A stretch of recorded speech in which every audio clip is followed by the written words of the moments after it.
The string quartet played softly in the glass-walled ballroom of the Pacific View Hotel, overlooking the glittering harbor of Vancouver. My father's retirement celebration was in full swing. After 38 years at West Coast Capital Bank, he was stepping down as senior vice president, and the city's financial elite had gathered to toast him. I stood near the balcony doors, swirling a glass of ginger ale, watching the warm summer light fade over the water. Across the room, my older sister, Margaret, worked the crowd in her custom emerald gown. She'd followed in Dad's footsteps, rising quickly through the bank's investment division. I had chosen a very different route. Financial technology startups, one my family never truly respected. The contrast was stark, her couture sparkle and flawless blowout versus my sleek navy jumpsuit from a small local designer. I could practically hear my mother's internal calculations as she approached, draped in a pearl-trimmed Dior jacket. "Elaine, darling," she said, air-kissing me. "You made it, though perhaps something more formal would have been better?" "I came straight from work," I replied, admitting that work meant closing a round of funding that valued my company at $2,100,000,000. In their minds, I was still tinkering with code in a cramped co-working space, chasing a fading Silicon Valley fantasy. Margaret floated over, champagne in hand, her Cartier watch catching the chandelier light. "Still running that little app of yours?" she asked, voice dripping with practiced condescension. "What is it again, some niche payment tool?" I smiled. If only she knew that her bank's entire mobile transaction network now ran on my company's infrastructure, that every record-break quarter she bragged about was powered by my servers. "Something like that," I said, glancing at my phone. 14 minutes until the press release dropped. Margaret sipped her champagne. "Well, Dad's retirement package includes a hefty stock grant, and with the share price at an all-time high," she let the sentence trail off, her smirk implying the obvious. This was what success looked like. I bit my tongue. They'd know soon enough, because when the market opened Monday, their record-high stock would spike again, driven by the announcement that West Coast Capital Bank had officially entered a 10-year, $480 million partnership with my company. And suddenly, my pipe dream would be the backbone of their empire. My phone buzzed, a message from my CFO. "Everything set, board approval confirmed, ready on your signal." "Elaine, sweetheart," my father joined our small circle, cheeks flushed with champagne and applause. "You know, you could still come work with us. Margaret could use a strong technical mind in her division. It's never too late to get on the right path." The right path. That's what they called it when I graduated top of my class from the University of Toronto with a computer science degree, and they tried to funnel me into a junior analyst role at the bank. The safe choice. The family choice. Instead, I'd taken my modest trust fund, the smallest share between the 3 siblings, and poured it into building a payment processing system the big banks claimed was too ambitious to succeed. "Actually, Dad," I began, but my words were swallowed by a chorus of buzzing and chiming from every corner of the ballroom. Guests reached for their phones, brows furrowing. Margaret frowned at her screen. "The bank's app isn't working." Her perfectly manicured nails tapped faster. "Mine's down too," someone said. Another voice. "I can't access my account." The celebratory air fractured, replaced by ripples of unease. Conversations turned into urgent huddles. The clinking of champagne flutes gave way to rapid typing and hushed calls. "Must be a system-wide outage," Margaret declared, trying to sound in control. She adjusted her diamond bracelet. "I'll get IT on the line." She froze, mid-dial. No signal. "It's not an outage," I said calmly, taking a slow sip of water. "The systems are temporarily suspended for the ownership transition."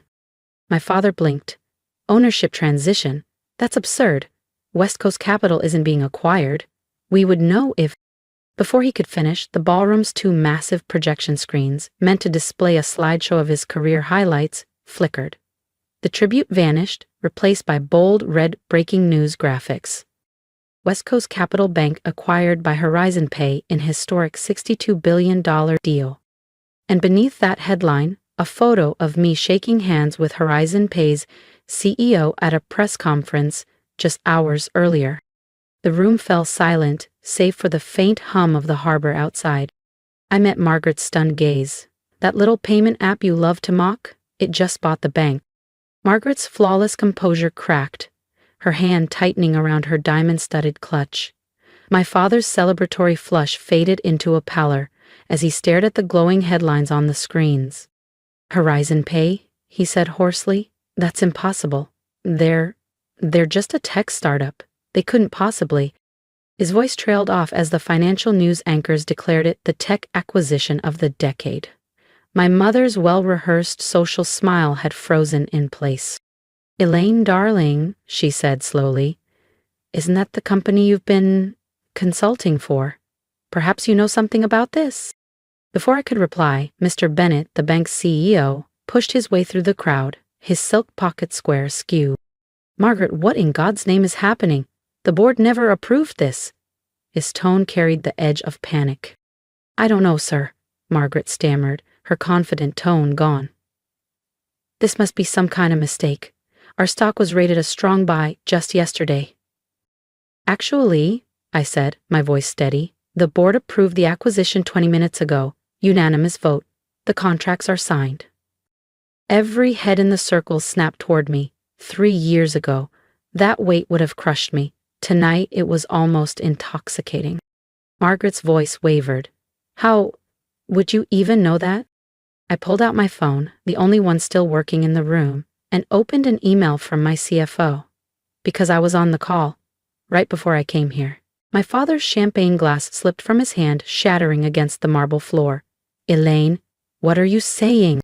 I'm saying, I replied, adjusting the belt of my navy jumpsuit, the same one I'd worn when I signed the preliminary deal last week, that Horizon Pay isn't just a startup anymore. We've been preparing for this for months, and your board loved our technology integration plan. Margaret gave a short, brittle laugh. You expect us to believe your little payment app? The little payment app processed $2.3 trillion in transactions last year. I cut in. Figures you'd know if you'd read the reports I sent to the bank's tech committee.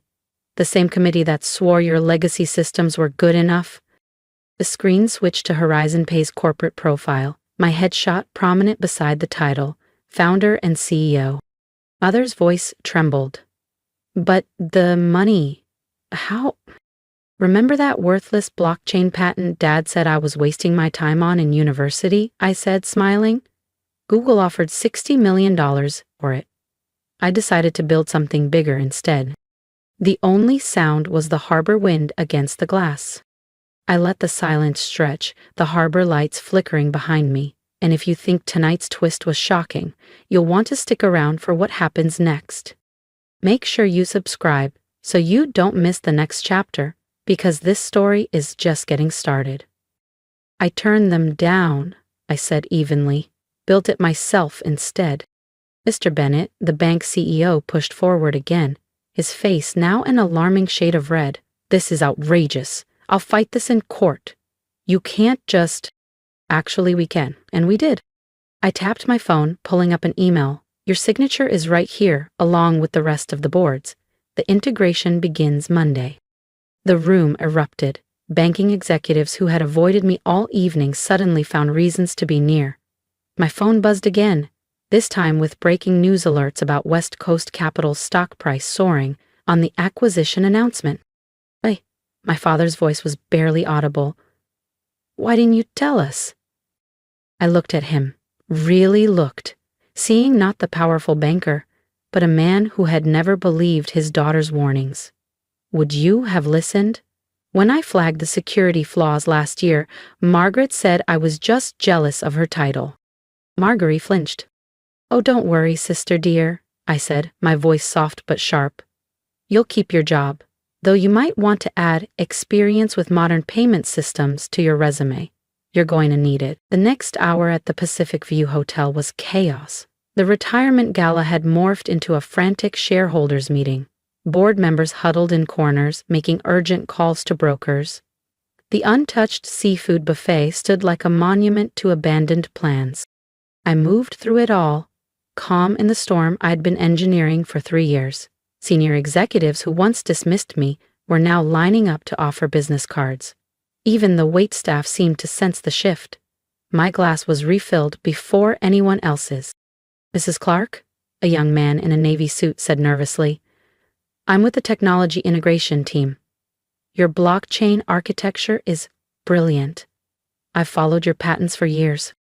"Thank you," I said, recognizing him as one of the few who had supported my proposals before.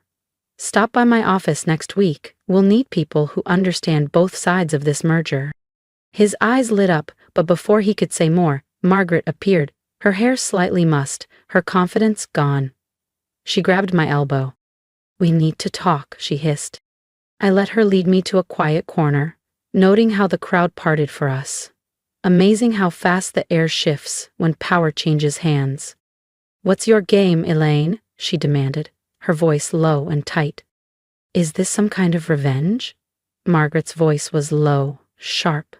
"Because if you think you can just walk in and dismantle everything Dad built—" "You mean," I cut in evenly, "everything you expected to inherit? The bank isn't being dismantled, Margaret. It's being modernized. Something I told you was necessary 2 years ago." Her cheeks flushed. "That was different. You were just consulting back then." "No," I said, holding her gaze. "I was the CEO of a company, trying to prevent a massive security breach. But you and the board were too busy celebrating record profits to listen." I pulled up a document on my phone and held it out. "Remember the security audit from last year? The one you called fear-mongering?" Margaret scanned the file, her expression draining of color. "These vulnerabilities? They're still here?" "At least timid. Most of them," I replied. "Though we've already patched the critical ones during the preliminary integration." "You're welcome. That ransomware attempt last month?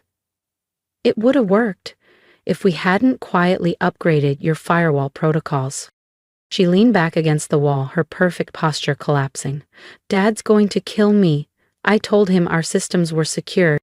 "Dad's not going to kill anyone," I said softly. "But he may need to rethink his retirement timing."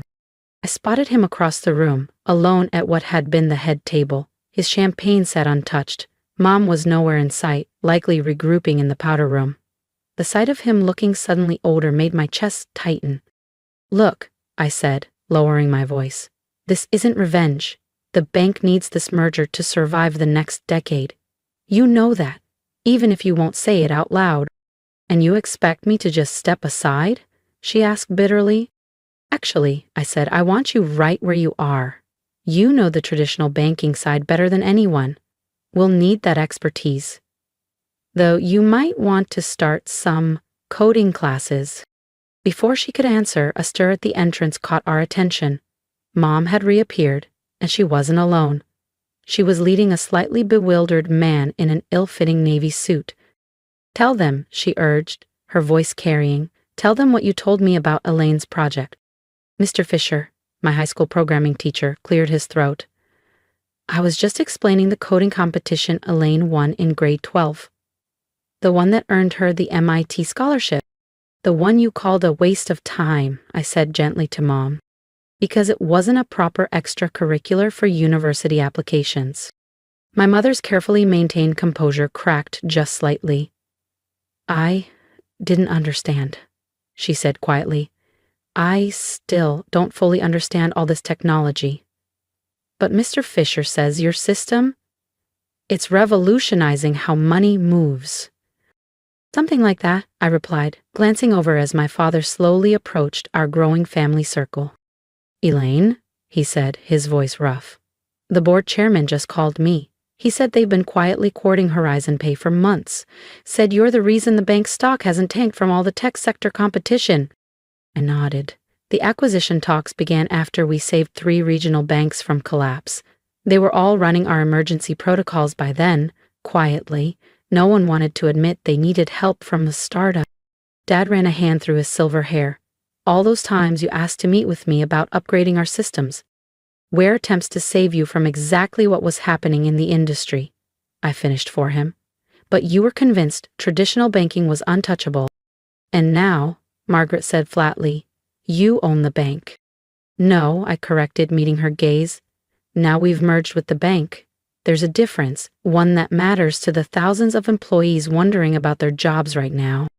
As if on cue, my phone buzzed with another alert. The large screens around the ballroom refreshed with the latest headline. Horizon Pay West Coast, Capital Merger Promises. No layoffs, focus on technology aggregation. The air shifted almost instantly. Stiff shoulders loosened. Whispers turned from worry to cautious optimism. There's something else you should know, I said, turning to my family. Dad's retirement party? It's still happening, just with a small update. I gave a nod to the event coordinator who had been waiting at the edge of the room. The screens changed again, now showing a split image. My father's official retirement portrait beside the announcement of his new role, Senior Advisory Board Member for the merged entity. If you want it, I added quickly, catching his stunned expression. The board believes having you involved in the transition will boost customer confidence, and I could use your experience. For a long moment, Dad just stared at the screens. Then, slowly, a smile spread across his face. Advisory board, huh? Does this mean I still get to keep my corner office? Actually, I grinned, we're moving to a new building, corner offices for everyone, with better coffee machines. The tension broke. Margaret laughed. Actually laughed. Mom dabbed her eyes with a silk handkerchief, and Dad pulled me into a hug that was tighter than I expected. I'm sorry, he murmured, for not believing in you. It's okay, I whispered back. You can make it up to me by helping explain blockchain to the shareholders. As if to punctuate the moment, every phone in the room chimed in unison. The banking apps were live again, now featuring a refreshed interface that merged West Coast Capital's classic crest with Horizon Pay's sleek, modern logo. The future of banking had arrived, and this time, no one could ignore it. I stepped back and raised my voice. Now, if I'm not mistaken, we were in the middle of celebrating something. I gestured to the waiters, who began circulating with trays of fresh champagne. To Dad's retirement? And to new beginnings. The room erupted in applause, but this time it felt different. Instead of clinging to an old era, people were leaning into the promise of what came next, bridging tradition and innovation, old money and new technology. From my vantage point near the balcony, I watched my father being congratulated by a mix of seasoned bankers and tech founders. In that moment, I realized something. Sometimes the best revenge isn't proving people wrong.